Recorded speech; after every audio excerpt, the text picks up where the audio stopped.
আসসালামু আলাইকুম ওয়া রাহমাতুল্লাহ। আলহামদুলিল্লাহি ওয়া কাফা ওয়া সালামুন আলা ইবাদিহিল্লাযিনা ইসতাফা। দেশ ও বিদেশে দূরে ও কাছে সম্মানিত দর্শক ও শ্রোতা মণ্ডলী, জানাচ্ছি আপনাদেরকে আন্তরিক অভিনন্দন এবং মোবারকবাদ। আমরা গত পর্বে কিয়ামতের আলামত সংক্রান্ত বিষয়ে ৬টি বিষয় নিয়ে আমরা কথা বলেছি। আজকে আমি আরও কয়েকটি বিষয় নিয়ে আপনাদের সামনে কথা বলতে চাই। কারণটা হচ্ছে কিয়ামত একদিন সংঘটিত হবে, এর ভিতরে কোনো প্রকার সন্দেহ নেই।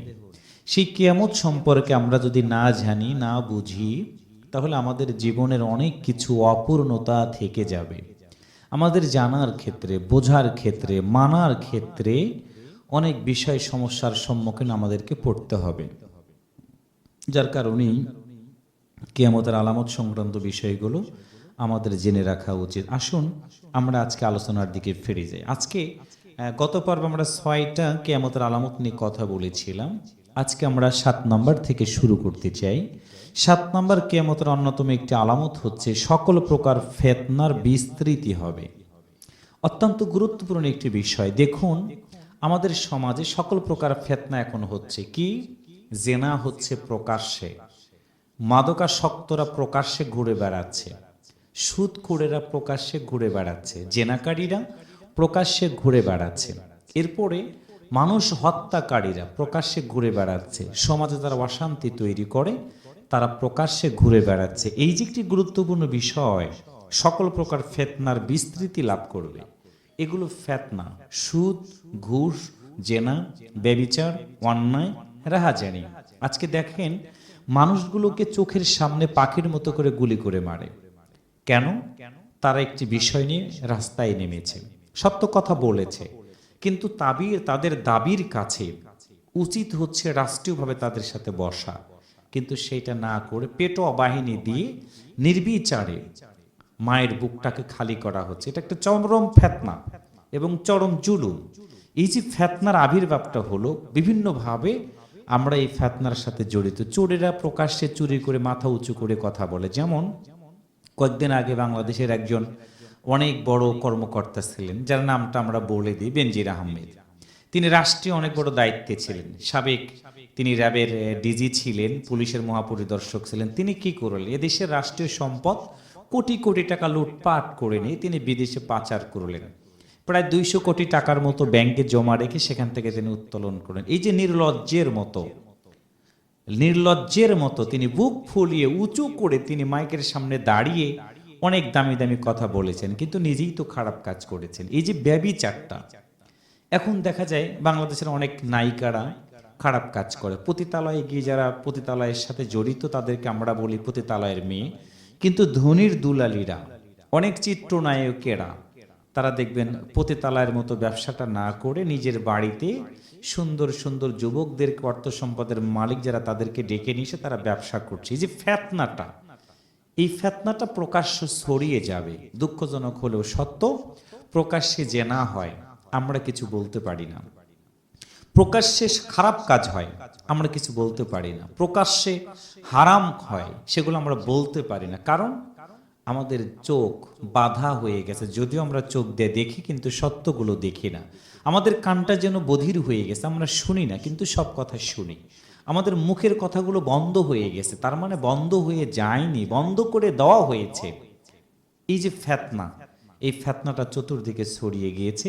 এটা হচ্ছে অন্যতম একটি কিয়ামতের আলামত। ৮ নম্বর হচ্ছে স্যাটেলাইট চ্যানেলের বিস্তৃতি ঘটবে। দেখুন, আজকে মিডিয়ার যুগ, বিজ্ঞান এবং টেকনোলজি, সায়েন্স এবং টেকনোলজির কারণে মিডিয়া এত প্রচার এবং প্রসার হয়ে গেছে, সত্য কথাগুলোকে তারা মিথ্যায় রূপান্তর করে। আজকে ৩ জনকে হত্যা করা হয়েছে, তারা বলে না একজন মানুষ মারা যায়নি, গুলি করা হয়েছে, বলা হয় না গুলি করা হয়নি। লক্ষ জনতাকে বলা হয় ২০০ জন মানুষ। এবং সত্য কথা বলার কারণে মিডিয়ার কর্মীরা সেইটা তিলকে তাল বানায়া বিভিন্ন বিষয়গুলোকে বিভ্রান্তি তৈরি করে মানুষের মধ্যে তারা এই কুকাজগুলো করে থাকে। এই স্যাটেলাইট বৃদ্ধি হওয়ার কারণে উপকার যতটুকু আমাদের হয়েছে, অপকারের দিক থেকে সবচেয়ে বেশি আমাদের যুব সমাজের চরিত্র আজকে ধ্বংসের দিকে চলে গেছে। যুব সমাজগুলো স্যাটেলাইটের কারণে তারা পর্নোগ্রাফিতে আসক্ত হয়ে গেছে, ছোট্ট ছোট্ট বাচ্চারা জেনার সাথে জড়িত হয়ে গেছে, ছোট্ট ছোট্ট বাচ্চারা মাদকাসক্তের সাথে জড়িত হয়ে গেছে, ছোট্ট ছোট্ট বাচ্চারা স্যাটেলাইটের কারণে, প্রযুক্তি নির্ভর হওয়ার কারণে আজকে তারা খুন খারাপি করা শিখে গেছে। বন্ধু হয়ে বন্ধুর গলায় ছুরি চালায়, বন্ধু হয়ে বন্ধুকে হত্যা করার জন্য তারা দ্বিধাবোধ করে না। কেন? প্রযুক্তির মাধ্যম দিয়ে তারা দেখেছে একজন মানুষকে হত্যা করা হয় কিভাবে, একজন মানুষকে হত্যা করার পরে কিভাবে গুম করা হয় সেটা আজকে দেখেছে।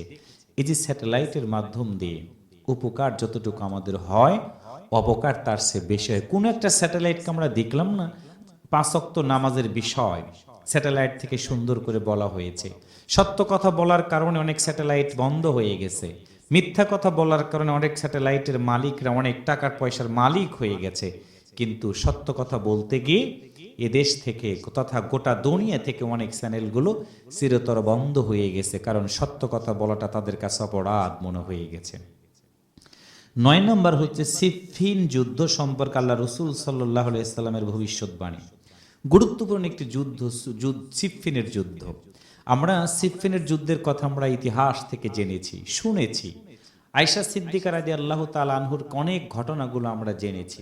বিশেষ করে মুসলমানদেরকে যুদ্ধ সংক্রান্ত বিষয়ে জ্ঞান অর্জন করতে হবে। আল্লাহ রসুল সাল্লাল্লাহু আলাইহি সাল্লাম 27টা যুদ্ধের তিনি নেতৃত্ব দিয়েছেন।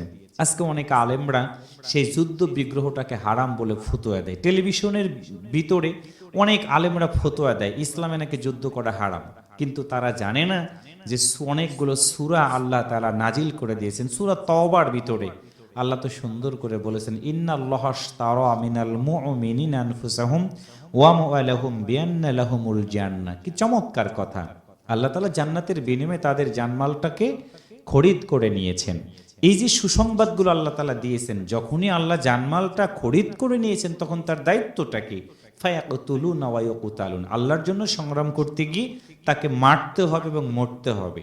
এই মারা এবং মরা এটা সংগ্রাম, এটা জিহাদ। তার মানে সকল প্রকার খারাপ কাজ থেকে নিজেকে দূরে থাকতে হবে। খারাপ কাজগুলোকে দূরে রাখার মধ্য দিয়ে আপনি যখন সমাজটা পরিচালনা করবেন, খারাপ কাজ করা ব্যক্তিরা আপনার সাথে দুর্ব্যবহার করবে, আপনাকে হত্যা করার ষড়যন্ত্র করবে, তখন আপনাকে রুখে দাঁড়াতে হবে। এই যে বিষয়গুলো এখান থেকে আমাদের একটু জানতে হবে। আল্লাহর নবী যুদ্ধের নেতৃত্ব দিয়েছেন, সেনাপতিত্ব করেছেন। আজকে আমরা কিছু আলেম আছি ঘোমটা দিয়ে, তাসবিহ নিয়ে, মাথায় পাগড়ি পরে, রুমাল ব্যবহার করে ইসলামটাকে টেলিভিশনের মাধ্যম দিয়ে কায়েম করতে চাই না। আল্লাহ রসুল ইসলামটাকে প্রতিষ্ঠিত করেছেন রক্ত পিচ্ছিল পথের মধ্য দিয়ে। টেলিভিশনে থেকে ঘুমটা দিয়ে আপনি ফতুয়া দিবেন এইটা হারাম ওইটা হারাম, আপনার ফতুয়ার কোনো প্রয়োজন নাই। সুতরাং আমরা স্যাটেলাইট প্রযুক্তির মাধ্যম দিয়ে ইসলামটাকে প্রতিষ্ঠিত করব। সিফিনের যুদ্ধ থেকে আমরা ইতিহাস শিক্ষা গ্রহণ করব, আল্লাহর নবীর পথ আমরা অনুসরণ করে আমরা জীবন চালাবো। 10 নাম্বার হচ্ছে খারিজি সম্প্রদায়ের আবির্ভাব। দেখুন, যুগে যুগে এক একটা করে সম্প্রদায় পৃথিবীতে আগমন করেছে। যেই সম্প্রদায়গুলো কেউ ইসলামের উপকার করেছে, কেউ ইসলামের অপকার করেছে। এক একটা সম্প্রদায় মানুষগুলোকে সত্যের দিকে ডেকেছে, এক একটা সম্প্রদায় মানুষগুলোকে গোমরাহের দিকে নিয়ে গেছে। খারিজি সম্প্রদায় একটি গুরুত্বপূর্ণ একটি বিষয় আমাদেরকে জানতে হবে। সেই খারিজি সম্প্রদায়ের আবির্ভাব আমাদের সমাজে হয়ে গেছে। দেখবেন তলে তলে ইসলাম বিরোধীদের সাথে আতাত করে তারা ইসলামটাকে ধ্বংস করতে চায়। ইসলামের জন্য যারা জীবন দিল সেই লাশের উপরে চড়ে বাতিল শক্তিদের সাথে যারা আতাত করে তারাই খারিজি সম্প্রদায়। সেই সকল সম্প্রদায় আমরা দেখি যখন আহারে আলেমদের রক্তে রঞ্জিত হয়ে গেছে এই জমিন, সুন্দর করে শাপলা চত্বর থেকে শুরু করে অনেক সুজলা সুফলা শস্য শ্যামলা মাতৃভূমি বাংলাদেশ তথা গোটা দুনিয়া ইসলামের জন্য হাফেজে কোরআনরা জীবন দিচ্ছে। সেই হাফেজে কোরআনের কিছু নামধারী ওস্তাদেরা তারা সেই জালিমদের সাথে গিয়ে হাত মিলাইয়া তাদের সাথে সুসম্পর্ক তৈরি করে, এরা হচ্ছে খারিজি। এদের কাছ থেকে আমাদেরকে দূরে থাকতে হবে। এটা হচ্ছে অন্যতম একটি কিয়ামতের আলামত। 11 নম্বর হচ্ছে ভণ্ড মিথ্যা নবুয়তের দাবিদার। আমরা যেটাকে বলি বিশ্বনবী সাল্লাল্লাহু আলাইহি ওয়াসাল্লাম পৃথিবীতে আগমন করার পরে গোলাম মোহাম্মদ কায়দানি সম্পর্কে আমরা জানি।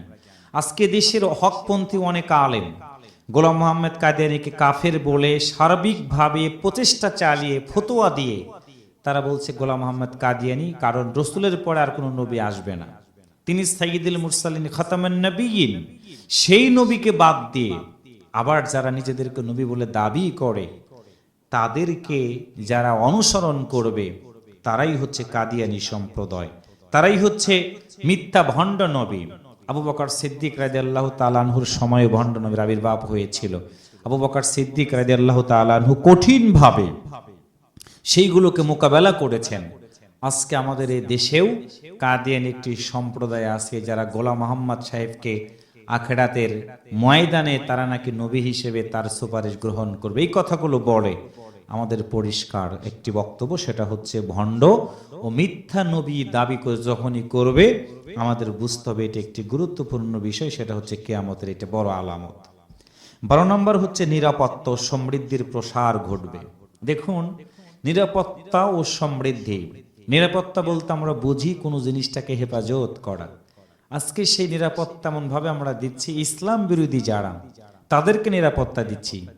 একমাত্র আমেরিকার প্রেসিডেন্ট জো বাইডেনের কারণে ইসরায়েলের হানাদার বাহিনী, অন্যতম গোটা পৃথিবীর সন্ত্রাসী হচ্ছে নেতানিয়াহু, যার প্রত্যক্ষ মদদে আদেশের কারণে গাজার নিরপরাধ মুসলমানদের রক্তগুলো ঝরছে। কেন ঝরছে? ওই নেতানিয়াহুকে আশ্রয় দিচ্ছে, প্রশ্রয় দিচ্ছে, নিরাপত্তা দিচ্ছে। গোটা বিশ্বের 1 নম্বর শাসক, জালিম শাসক হচ্ছে আমেরিকা, যার কারণে আজকে নিরাপত্তাটা বেশি হওয়ার কারণে জালিম শাসকেরা বেশি করে সুযোগ পেয়ে গেছে। জালিম শাসকেরা বেশি করে সুযোগ গ্রহণ করে ইসলাম তথা আল্লাহদের উপরে নির্বিচারে গুলি চালিয়ে বম্বিং করে বিল্ডিংগুলোকে তছনছ করে দিয়ে মানুষের বুকগুলোকে ঝাঁঝরা করে লাশের উপরে চড়ে উল্লাস প্রকাশ করছে তারা। কারণ তাদের নিরাপত্তা দেওয়ার জন্য তাদের অনেক বড় বড় বাপদাদারা আছে। আজকে আমি আপনাদের সামনে 6টি বিষয় নিয়ে কথা বললাম। আগামী পর্বে আরও কিয়ামতের 6টি বিষয় নিয়ে আমরা আলোচনা করব। আল্লাহ তাআলা আমাদেরকে হেদায়েত দান করুক, হেফাজত করুন, আমিন। আসসালামু আলাইকুম ওয়া রাহমাতুল্লাহ।